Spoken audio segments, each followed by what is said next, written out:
আসসালামু আলাইকুম রহমতুল্লাহি ওবরাকাতুহু। Society for social and technological support Bangladesh office কর্তৃক পরিচালিত আনাস বিন মালিক রাদিয়াল্লাহু তাআলা ইসলামিক কমপ্লেক্স কর্তৃক আয়োজিত দূরশিক্ষণ কার্যক্রমের শুরুতেই সর্বপ্রথমেই আমি এসএসটিএসের মহাপরিচালক স্যার জনাব সাইদ সাবরি স্যার, এসএসটিএসের সহকারী director general doctor Abdul Mukit sir, এসএসটিএসের শিক্ষা বিভাগের অন্যতম একজন পরিচালক স্যার জাফর আহমেদ স্যার সহ এসএসটিএসের সকল স্যার এবং কুশলাদি বিন্দুদেরকে সাদর অভিনন্দন জানাচ্ছি আমাদের এই দুর্যোগকালীন সময়ে আমাদের এই শিক্ষা কার্যক্রমকে চালু রাখার জন্য। সাথে অভিনন্দন জানাচ্ছি সকল অভিভাবক ও অভিভাবিকা বিন্দু সহ দর্শনার্থী এবং আমার প্রাণপ্রিয় শিক্ষার্থীদেরকে এই সময়ে কষ্টকর শিক্ষার্থীদের লেখাপড়ার সাথে সংযুক্ত রাখার জন্য। তো তোমাদের লেখাপড়াকে সহযোগিতা করার জন্য আমি আবারও একটি ভিডিও ক্লাস নিয়ে উপস্থিত হয়েছি। আর এই পুরো ক্লাসটি জুড়েই আমি জনাব সুলাইমান স্যার আছি তোমাদের সাথে। আশা করি তোমাদের কাছে ভালো লাগবে। প্রিয় শিক্ষার্থীবিন্দু, শিক্ষা সংক্রান্ত যে কোনো তোমাদের এই অধ্যায় পাঠ সংক্রান্ত যে কোনো সমস্যা হলে স্ক্রিনে দেওয়া যে ফোন নম্বর রয়েছে, ফোন নম্বরে অবশ্যই তোমরা যোগাযোগ করবে। প্রিয় শিক্ষার্থীবিন্দু, আজকের এই ক্লাসটি আমি বিশেষ করে সপ্তম শ্রেণীর বাংলাদেশ ও বিশ্ব পরিচয় এই অংশটা একটা অংশ নিয়ে আলোচনা করব। আশা করি তোমাদের ভালো লাগবে। পঞ্চম শ্রেণীর শিক্ষার্থীরা যেখানে যে অবস্থায় বসে ভিডিওটি দেখছো, তোমরা বই খাতা কলম সাথে নিয়ে বসবে যেন প্রয়োজনীয় বিষয়গুলি তোমরা নোট করে রাখতে পারো। মূল আলোচনা চলো আমরা মূল আলোচনায় যাই। আগেই আমরা কিছু ছবি দেখব। দেখো, এখানে জাতিসংঘ শান্তিরক্ষী মিশনে বাংলাদেশ সেনাবাহিনী সেবা প্রদান করছেন। দ্বিতীয় ছবিটা আমরা দেখতে পাচ্ছি একদল যোদ্ধা, কেমন, যারা জাতিগত সংঘাত নিয়ে ব্যস্ত। এখানে দেখতে পাচ্ছি জাতিসংঘে ইউনিসেফের কর্মীরা চিকিৎসা সেবা দিচ্ছেন। এবং এখানে আরেকটা ছবি দেখছি, সেটা হচ্ছে 1971 সালের মুক্তিযুদ্ধের সহযোগিতামূলক চিত্র। প্রিয় শিক্ষার্থী, এই ছবিগুলি থেকে আমরা বুঝতে পারছি যে বর্তমান যে রাষ্ট্রগুলি রয়েছে পরস্পর নির্ভরশীলতার যুগে আমরা বসবাস করছি। আর পারস্পরিক নির্ভরশীলতার এই যুগে আন্তর্জাতিক সহযোগিতার কোনো বিকল্প নেই। তাই তোমরা অবশ্যই অনুমান করতে পেরেছো যে আমাদের আজকের আলোচ্য বিষয় কী হবে। হ্যাঁ, আমাদের আজকের আলোচ্য বিষয় হচ্ছে অধ্যায় 12-এর বাংলাদেশ ও আন্তর্জাতিক সহযোগিতা। এই অধ্যায়ের পার্ট 1 এবং 2 নিয়ে আমরা আজকে আলোচনা করব। এই আলোচনা থেকে তোমরা যা শিখতে পারবে তা হচ্ছে নাম্বার 1, আন্তর্জাতিক সহযোগিতার ধারণা ও গুরুত্ব ব্যাখ্যা করতে পারবে। নম্বর 2, আন্তর্জাতিকের বা জাতিসংঘের গঠন বর্ণনা করতে পারবে। নম্বর 3, জাতিসংঘের শাখাগুলি সম্পর্কে জানতে পারবে। প্রিয় শিক্ষার্থীবৃন্দ, চলো তাহলে এক এক করে শুরু করি। প্রথমেই আলোচনা আন্তর্জাতিক সহযোগিতার গুরুত্ব। শিখনফলের এই 3টা অংশ নিয়েই আমরা আলোচনা করব, তোমরা খেয়াল রাখবে। আন্তর্জাতিক সহযোগিতার গুরুত্ব, এখানে কয়েকটা ছবি আছে, খেয়াল করো। শিক্ষামূলক একটি ছবি, দ্বিতীয় সংঘাতমূলক একটি ছবি, তৃতীয় চিকিৎসা সেবার একটি ছবি, চতুর্থ কৃষি। অর্থাৎ বর্তমান সময়ে কোনো রাষ্ট্রই স্বয়ংসম্পূর্ণ নয়। যে যতগুলি রাষ্ট্র আছে প্রত্যেকটা রাষ্ট্রই তাদের নিজেদের কল্যাণ এবং নিজেদের স্বার্থ নিয়ে বিবেচনা করে। আর এই যে বৈদেশিক যে প্রত্যেকটা রাষ্ট্র নিজেদের স্বার্থ নিয়ে বিবেচনা করতে গিয়েই তারা একটি নীতি প্রণয়ন করেছে, যেটাকে বলে বৈদেশিক নীতি। আর এই বৈদেশিক নীতির যে মূলেই রয়েছে পরস্পর নির্ভরশীলতা এবং নিজেদের স্বার্থ সংরক্ষণ। পরস্পর নির্ভরশীলতার ভিত্তিতে নিজেদের স্বার্থ সংরক্ষণ করা। প্রত্যেকটা রাষ্ট্র রাজনৈতিক, অর্থনৈতিক, সামরিক বিভিন্ন ক্ষেত্রেই একটা রাষ্ট্র আরেকটা রাষ্ট্রের সাথে সুসম্পর্ক গড়ে তোলে। পৃথিবীর বিভিন্ন অঞ্চলের যে রাষ্ট্রগুলি আছে, এই রাষ্ট্রগুলি 7টা মহাদেশের মধ্যে ছড়িয়ে আছে। আর প্রত্যেকটা রাষ্ট্রই হচ্ছে স্বাধীন এবং সার্বভৌম ক্ষমতার অধিকারী এবং প্রত্যেকটা রাষ্ট্রই একজন আরেকজনের উপরে নির্ভরশীল। এক্ষেত্রে যেমন আমাদের বাংলাদেশের কথাই আমরা বলি যে আমাদের বাংলাদেশও জ্বালানি, পরিবেশ, স্বাস্থ্য, শিক্ষাসহ বিভিন্ন সমস্যা আমাদের রয়েছে। আর উন্নয়নশীল দেশ হিসেবে এই সমস্যাগুলি সমাধানের জন্য আমাদের উন্নত অন্য যে রাষ্ট্রগুলি আছে তাদের সহযোগিতা আমাদের নিতে হয়। ঠিক এরকমই মধ্যপ্রাচ্যের অনেকগুলি দেশ রয়েছে, তাদের জাতিগত সংঘাত, যুদ্ধ, অস্থিরতা, যেটা আমরা এখানে দেখতে পাচ্ছি যে বিরাজ করছে, যার জন্য সেনাবাহিনী এবং সেনাবাহিনীর মাধ্যমে এই জাতিসংঘের সংঘাত নিরসনের জন্য জাতিসংঘ কাজ করে যাচ্ছে। এইভাবে দেশগুলির যে পারস্পরিক সহযোগিতা, এই সহযোগিতার জন্যই সুন্দরভাবে টিকে রয়েছে বিশ্বের প্রত্যেকটা স্বাধীন রাষ্ট্র। তাহলে শুধু স্বাধীন রাষ্ট্রগুলিই নয়, পারস্পরিক নির্ভরশীলতা থেকে যে সহযোগিতা, এই সহযোগিতার প্রয়োজনীয়তা ও বন্ধুত্বমূলক যে মনোভাব, এই মনোভাবগুলি এখন খুবই প্রয়োজন। আর আমাদের দেশে প্রতিবেশী যে রাষ্ট্রগুলি নয়, বিশ্বের দূর দূরান্ত থেকে অবস্থিত দেশগুলির মধ্যেও এ ধরনের সহযোগিতা ও বন্ধুত্ব আজ গড়ে উঠেছে পারস্পরিক সহযোগিতার ভিত্তিতে। তো এইভাবে শিক্ষা, সংঘাত, চিকিৎসা বিভিন্ন ক্ষেত্রেই একটা রাষ্ট্র আর একটা রাষ্ট্রের সহযোগিতা প্রয়োজন। আর এই সহযোগিতা থেকেই মূলত আন্তর্জাতিক আর এই সহযোগিতাটাই হলো মূলত আন্তর্জাতিক সহযোগিতা। এখন আমরা জানব এই আন্তর্জাতিক সহযোগিতাটা কেন গুরুত্বপূর্ণ, এই আন্তর্জাতিক সহযোগিতার গুরুত্বটা কী। আমরা এখানে আবারও কয়েকটা ছবি দেখতে পাচ্ছি। দেখো প্রথম ছবিটা, দ্বিতীয় ছবি দেখো, প্রথম ছবিটা হচ্ছে পরিবেশ সংক্রান্ত সমস্যা। আজকে সারা বিশ্বে পরিবেশ বিপর্যয়ের মতো সমস্যা হচ্ছে, আবহাওয়া পরিবর্তন হচ্ছে, আবহাওয়ার বিরূপ প্রভাব উন্নত উন্নয়নশীল প্রত্যেকটা দেশেই এর প্রভাব বিস্তার করছে। যোগাযোগ প্রযুক্তি উত্তরোত্তর উন্নতি হচ্ছে, কেমন।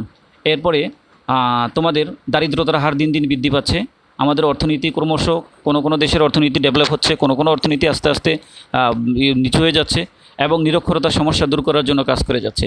এই যে এখানে পরিবেশ, আবহাওয়া, যোগাযোগ ও প্রযুক্তি, দারিদ্রতা, অর্থনীতি, নিরক্ষরতা, যে এই সমস্ত বিষয়গুলির উপর কেন্দ্র করে আজকে এই আন্তর্জাতিক সহযোগিতারা আমাদের সকলের জন্যই গুরুত্বপূর্ণ হয়ে উঠছে।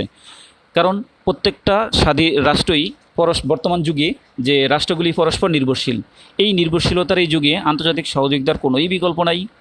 কারণ এই যে এখানে যে শিক্ষা, স্বাস্থ্য, কৃষি, পরিবেশ, আবহাওয়া, যোগাযোগ প্রযুক্তি, নিরক্ষরতা, এই সমস্ত বিষয়গুলি যে নিরসনের জন্য প্রত্যেকটা রাষ্ট্র একটা আরেকটার সাথে চুক্তি করে থাকে, যেগুলোকে দ্বিপাক্ষিক চুক্তি, বহুপাক্ষিক চুক্তি, আন্তর্জাতিক চুক্তি, আঞ্চলিক চুক্তি, এরকম এই সমস্যাগুলি সমাধান করার জন্য বিভিন্নভাবে প্রত্যেকটা রাষ্ট্রই অন্য একটা রাষ্ট্রের সাথে তাদের চুক্তি সম্পাদন করে থাকে। তবে এগুলির মধ্যে দ্বিপাক্ষিক চুক্তিটা সবচেয়ে বেশি কার্যকর, মূলত এইভাবে যে এইভাবে মূলত এই সমস্যাগুলি সমাধান করার জন্য তারা যে চুক্তি করছেন, আবার বিভিন্ন আন্তর্জাতিক সহযোগিতার মাধ্যমেও তারা সহযোগিতা নিচ্ছেন।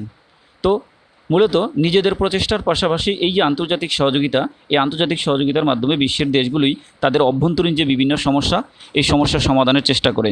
আবার এমন অনেক সমস্যা আছে যেগুলি একাধিক রাষ্ট্রের স্বার্থ জড়িত, ফলে বিভিন্ন দেশের মধ্যে পারস্পরিক সহযোগিতা ছাড়া ওই সমস্যাগুলি সমাধান করা সম্ভব হয় না।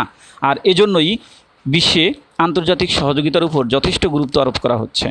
আর এজন্যই মূলত কিছু সমস্যা আছে অঞ্চলভিত্তিক সমস্যা, অঞ্চলভিত্তিক সমস্যার পর্যালোচনার মাধ্যমে আঞ্চলিক সমস্যাগুলি সমাধান করা যায়। আবার কিছু সমস্যা আছে আন্তর্জাতিক সমস্যা, যেমন পরিবেশগত সমস্যা। এই পরিবেশগত সমস্যাটা একটা আন্তর্জাতিক সমস্যা, কোনো রাষ্ট্র এককভাবে এই সমস্যার সমাধান করতে পারবে না। দারিদ্রতার একটা সমস্যা, এটাও আন্তর্জাতিক একটা সমস্যা, এই সমস্যাটা এককভাবে কেউ সমাধান করতে পারবে না। এখানে স্ক্রিনে যে দৃশ্যগুলি দেখানো হয়েছে, প্রত্যেকটা সমস্যার সমাধানের জন্যই আন্তর্জাতিক সহযোগিতা, অর্থাৎ প্রত্যেকটা রাষ্ট্রের সহযোগিতা দরকার। এককভাবে কোনো রাষ্ট্র এই সমস্যার সমাধান করতে পারবেন না। তো এই জন্যই সমস্যার সমাধানগুলি করার জন্য, যে দারিদ্র্য নিরসনের জন্য যে সবাই, এবং আবহাওয়ার উন্নয়ন, পরিবেশ উন্নতির জন্য, আবহাওয়া মোকাবেলা করার জন্য, প্রযুক্তির উন্নয়নের জন্য, নিরক্ষরতা দূর করার জন্য, দারিদ্র্য দূর করার জন্য বিভিন্ন মেয়াদী পরিকল্পনা গ্রহণ করা হয়ে থাকে। যেমন এর মধ্যে যে জাতিসংঘ সহস্রাব্দ উন্নয়ন লক্ষ্যমাত্রার আলোকে 2015 সালের মধ্যে দেশকে নিরক্ষরমুক্ত করার কর্মসূচি গ্রহণ করেছেন। অবশ্য সেই সময়টা উত্তরোত্তর হয়ে গেছে। এখন আবার টেকসই উন্নয়ন লক্ষ্য, যে এই লক্ষ্যগুলি গ্যাপটা পূরণ করে আবার নতুন লক্ষ্যমাত্রা নির্ধারণ করে সহস্রাব্দ উন্নয়ন লক্ষ্যমাত্রা 2015 সাল থেকে, যে আবার টেকসই উন্নয়ন লক্ষ্যমাত্রার অগ্রযাত্রা 2016 সাল থেকে শুরু হয়েছে। এটার মেয়াদ হচ্ছে 2030 সাল পর্যন্ত। তো এইভাবে আন্তর্জাতিক সহযোগিতার মধ্যে দিয়ে যে একে একে বিভিন্ন প্রতিষ্ঠান গড়ে তুলছে। তো প্রিয় শিক্ষার্থীবৃন্দু, আমরা জানলাম এখন তোমাদের জন্য একটি একক কাজ রয়েছে, খাতা কলম নাও। খাতা কলম নিয়ে 5 মিনিট সময় নিয়ে আন্তর্জাতিক সহযোগিতার গুরুত্বপূর্ণ দিকটা তোমরা একটু ব্যাখ্যা করবে। আন্তর্জাতিক সহযোগিতার গুরুত্বপূর্ণ দিক, অর্থাৎ আন্তর্জাতিক সহযোগিতা কেন গুরুত্বপূর্ণ, এটা তোমরা 4টা বা 5টা বাক্যের মধ্যে লিখবে। লিখে ভিডিওটাকে স্ট্যান্ড করে উত্তরটা লিখবে। উত্তরটা লিখে খাতায় লিখে ছবি তুলবে। ছবি দিয়ে আমাদের যে জুম ইসলামিক কমপ্লেক্সের যে জুম মিটিং গ্রুপ অথবা ইমো গ্রুপ অথবা মেসেঞ্জার, হোয়াটসঅ্যাপ, কেমন, যেই গ্রুপে অ্যাক্টিভ আছো সেই গ্রুপে ছবিটা আপলোড দিয়ে দেবে। তখন আমরা মূল্যায়ন করে নেব। প্রিয় শিক্ষার্থীবৃন্দু, আশা করি তোমরা তোমাদের কাজটা শেষ করেছো। চলো আমরা আমাদের আলোচনার দ্বিতীয় অংশে চলে যাই। দ্বিতীয় অংশে রয়েছে আমাদের যে দ্বিতীয় অংশ, সেই দ্বিতীয় অংশ রয়েছে জাতিসংঘের গঠন। কীভাবে জাতিসংঘ গঠিত হলো। প্রথমে একটা প্রশ্ন করা হয়েছে, যদি জানা থাকে তাহলে তোমরা উত্তর দেওয়ার চেষ্টা করো। কত সালে প্রথম বিশ্বযুদ্ধ হয়েছিল? উত্তরটা হচ্ছে 1914 সালে প্রথম বিশ্বযুদ্ধ শুরু হয়েছিল। প্রিয় শিক্ষার্থীবৃন্দু, এই যে প্রথম বিশ্বযুদ্ধ, এই প্রথম বিশ্বযুদ্ধ সৃষ্টি হওয়ার পরে প্রথম বিশ্বযুদ্ধ শান্তি প্রতিষ্ঠার জন্য কি গঠন করেছিল? অর্থাৎ প্রথম বিশ্বযুদ্ধ বিশ্ব শান্তি প্রতিষ্ঠার জন্য 1920 সালে গঠিত হয়েছিল সম্মিলিত জাতিপুঞ্জ। সর্বপ্রথম যখন প্রথম বিশ্বযুদ্ধ হয়েছিল। প্রথম বিশ্বযুদ্ধের সংঘাত থেকে মুক্তি পাওয়ার জন্য বিশ্ব নেতারা সবাই মিলে বসে একটা আন্তর্জাতিক সংগঠন তৈরি করেছিল, যেটাকে বলা হয়েছিল সম্মিলিত জাতিপুঞ্জ বা আর লিগ অব নেশন।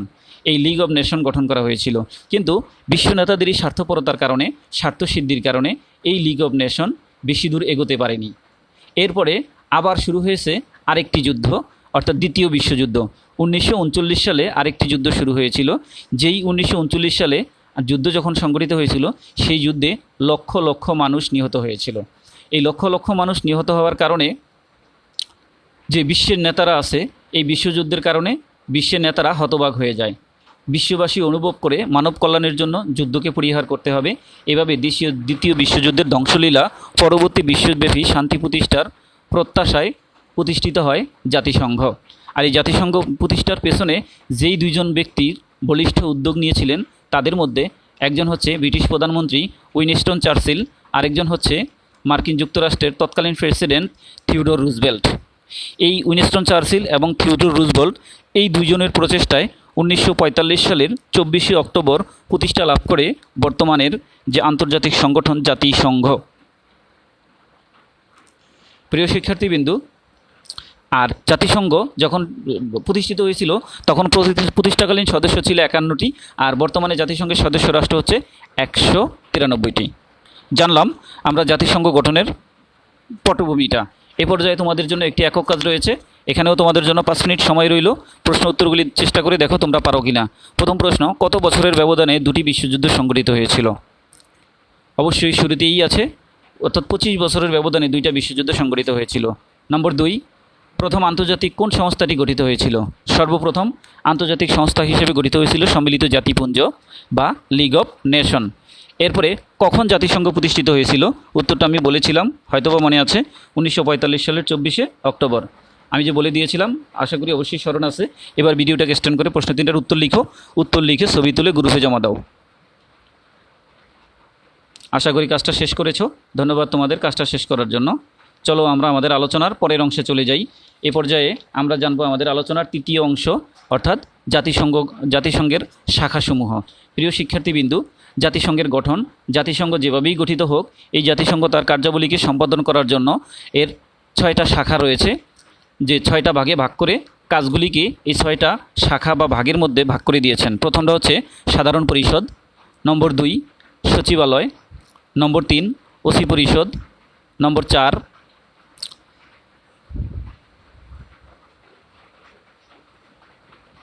আন্তর্জাতিক আদালত, নম্বর 5 আন্তর্জাতিক ও সামাজিক পরিষদ, অর্থনৈতিক ও সামাজিক পরিষদ, নম্বর 6 নিরাপত্তা পরিষদ।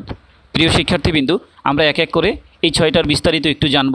চলো তাহলে শুরু করি। সর্বপ্রথমেই আমরা জানব সাধারণ পরিষদ সম্পর্কে। খেয়াল করো, সাধারণ পরিষদ বিশ্বের বিভিন্ন সমস্যা নিয়ে আলোচনা করে, এবং দেখো এই পরিষদের বিভিন্ন সদস্য শাখা নির্বাচন অনুষ্ঠিত হয়। এই যে জাতিসংঘের অন্যতম একটি পরিষদ হচ্ছে সাধারণ পরিষদ। এই সাধারণ পরিষদের কাজ হচ্ছে এই পরিষদ বিভিন্ন শাখা, অর্থাৎ জাতিসংঘের অন্যান্য যে শাখাগুলি আছে এই শাখাগুলির সদস্য নির্বাচন করে থাকে এবং বিশ্বের বিভিন্ন সমস্যা নিয়ে আলোচনা করে থাকে, এবং এই হচ্ছে তার গুরুত্বপূর্ণ কাজ। প্রতি বছর একবার সাধারণ পরিষদের অধিবেশন হয়। প্রিয় শিক্ষার্থীবৃন্দু, প্রতি বছর একবার সাধারণ পরিষদের অধিবেশন হয়ে থাকে। আর এই সাধারণ পরিষদের অধিবেশনের মধ্যে প্রতি বছর অন্তত একবার এই পরিষদের অধিবেশন হয় এবং 1 বছরের জন্য একজন সভাপতি নির্বাচিত হয়। এখানে স্ক্রিনে যে ছবিটা দেখতে পাচ্ছ, উনি হচ্ছেন বাংলাদেশের হুমায়ুন রশিদ চৌধুরী। উনি 1986 সালে, আবার বলছি, উনি 1986 সালে হুমায়ুন রশিদ চৌধুরী সাধারণ পরিষদের সভাপতি নির্বাচিত হয়েছিলেন। এক নজরে আমি আবার বলছি, সাধারণ পরিষদ, এই পরিষদের কাজ হলো বিভিন্ন সদস্য শাখার নির্বাচন এবং বিশ্বের বিভিন্ন সমস্যা নিয়ে আলোচনা করা। প্রতি বছর একবার করে সাধারণ পরিষদের অধিবেশন হয় আর 1 বছরের জন্য একজন সভাপতি নির্বাচিত হয়। তো 1986 সালে হুমায়ুন রশিদ চৌধুরী সভাপতির দায়িত্ব পালন করেছিলেন। নম্বর 2, আলোচনা করব সচিবালয় সম্পর্কে। সচিবালয়ের কাজ হচ্ছে সকল প্রশাসনিক কাজ পরিচালনা করা। জাতিসংঘ সচিবালয় সকল প্রশাসনিক কাজ পরিচালনা করে। এখানে দ্বিতীয় যে ছবিটা দেখতে পাচ্ছ, উনি হচ্ছে অ্যান্তোনিও গুতেরেস। উনি জাতিসংঘের বর্তমান মহাসচিব। ওনার জন্মস্থান হলো পর্তুগালে। জানলাম সচিবালয় সম্পর্কে। জাতিসংঘের সকল প্রশাসনিক কাজ সম্পাদন করে জাতিসংঘ সচিবালয়। আর এই সচিবালয়ের যিনি প্রধান তাকে মহাসচিব বলে, উনি হচ্ছেন বর্তমান মহাসচিব অ্যান্টোনিও গুতারেস। জানলাম সচিবালয় সম্পর্কে। এবারে আমরা এর পরবর্তী জানব ওসি পরিষদ সম্পর্কে। প্রিয় শিক্ষার্থীবিন্দু, ওসি পরিষদের বর্তমান যে কাজ, এর কাজ হচ্ছে ওসিভুক্ত এলাকাসমূহ তত্ত্বাবধান করা। ওসিভুক্ত এলাকাসমূহ তত্ত্বাবধান করা। প্রিয় শিক্ষার্থীবিন্দু, উপনিবেশিক আমলে এই ওসি পরিষদের অনেক বেশি কাজ ছিল, আর তবে বর্তমানে এই ওসি পরিষদের কোনো কাজ নেই বললেই চলে। ব্রিটিশরা যখন শাসন করেছিল তখন ওসি পরিষদের অনেক কাজ ছিল, তাদের শাসন গুটিয়ে যাওয়ার পরে ওসি পরিষদের কাজ অনেকটা কমে গেছে, তাই বর্তমানে এই পরিষদের কোনো কাজ নেই। ওসি পরিষদের পরে এবার আমরা জানব নিরাপত্তা পরিষদ সম্পর্কে। দেখো এখানে স্ক্রিনে কয়েকটা ছবি বেশি উঠেছে নিরাপত্তা পরিষদের। দেখো, বিশ্বের শান্তি ও নিরাপত্তা রক্ষার দায়িত্ব পালন করে থাকে এই নিরাপত্তা পরিষদ। বিশ্বের শান্তি ও নিরাপত্তা রক্ষার দায়িত্ব পালন করে থাকে এই নিরাপত্তা পরিষদ। এই নিরাপত্তা পরিষদের আমরা এখানে বিভিন্ন ছবি দেখতে পাচ্ছি, ঠিক এরকমই যে এই নিরাপত্তা পরিষদের স্থায়ী 5টা সদস্য রাষ্ট্র। দেখো, নিরাপত্তা পরিষদের 5টা সদস্য রাষ্ট্রের মধ্যে রয়েছে স্থায়ী সদস্য রাষ্ট্র 5টা, অস্থায়ী রয়েছে 10টা, যার মধ্যে যুক্তরাষ্ট্র, যুক্তরাজ্য, রাশিয়া, ফ্রান্স এবং গণচীন। বাংলাদেশ 2বার এই নিরাপত্তা পরিষদের সদস্য হয়েছিলেন এবং বাংলাদেশের সশস্ত্র বাহিনী ও পুলিশ বাহিনী পৃথিবীর বিভিন্ন দেশে জাতিসংঘ শান্তিরক্ষী মিশনে কাজ করে যাচ্ছে এই নিরাপত্তা পরিষদের আন্ডারে। প্রিয় শিক্ষার্থীবিন্দু, এরপরে আমরা যেটা সম্পর্কে জানব সেটা হচ্ছে অর্থনৈতিক ও সামাজিক পরিষদ। দেখো, এই যে অর্থনৈতিক ও সামাজিক পরিষদ, এই অর্থনৈতিক ও সামাজিক পরিষদ বিশ্বের বিভিন্ন দেশের সামাজিক অর্থনৈতিক সমস্যা যেমন দারিদ্র্য, শিক্ষা, বেকারত্ব ইত্যাদি জীবনযাত্রার মান উন্নয়নের জন্য কাজ করে থাকে। অর্থনৈতিক ও সামাজিক পরিষদ বিশ্বের বিভিন্ন দেশের সামাজিক ও অর্থনৈতিক সমস্যা দূরকরণের জন্য কাজ করে। আর সামাজিক ও অর্থনৈতিক সমস্যা হিসেবে শিক্ষা, দারিদ্র্য এবং বেকারত্ব দূর করার জন্য কাজ করে থাকে।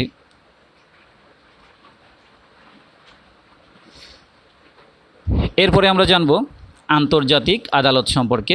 প্রিয় শিক্ষার্থীবিন্দু, খেয়াল করো, আন্তর্জাতিক আদালত সদস্য রাষ্ট্রগুলির মধ্যে সীমানা সহ যে কোনো বিরোধ মীমাংসার জন্য এই আন্তর্জাতিক আদালত কাজ করে থাকে।